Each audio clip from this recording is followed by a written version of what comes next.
This is Expresso. Thanks for joining us on this Wednesday morning. Now, earlier we spoke about the importance of fostering a good relationship between a step-parent and a step-child, and also setting those boundaries. Well, clinical psychologist Catherine Lahost, she's still in our studio this morning. We're kind of rounding up this conversation and some very important things that we've heard, things that we can apply in our lives, even if it's not about step-kids and just about parenting, just in general.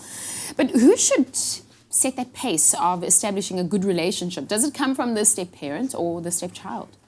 I think it needs to come from both. I think the step-parent needs to let the child know that they would like a relationship with them and that they are prepared to put in the effort. But they also need to remain respectful of the child's wishes, the child's privacy, and the child's need sometimes for space. I like the word space, because that's my next question. I mean, when we think about step-parents, who regulates that? I mean, who's the objective that can give feedback when it comes to the step-parent trying to enforce or have that relationship? I mean, who gives that feedback in building the relationship, and should we give the child space? I think you need to follow the child's cues, because they'll tell you if you're being too intrusive. And intrusive parenting, whether it's from a step-parent or a biological parent, is not useful for the child.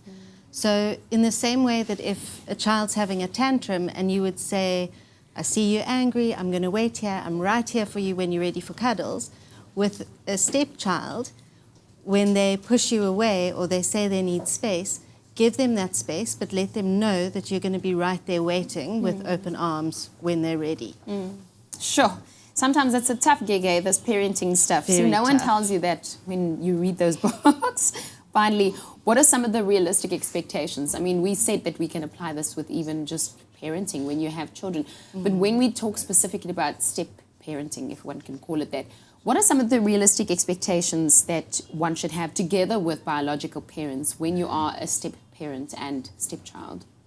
I think probably the biggest expectation you should have is that it's going to be hard for everyone. It's going to be difficult. The children are probably scared and confused. They don't know. There's a huge change to adjust to. They now have two families instead of one. Things are going to be different, and there are a lot of unknowns.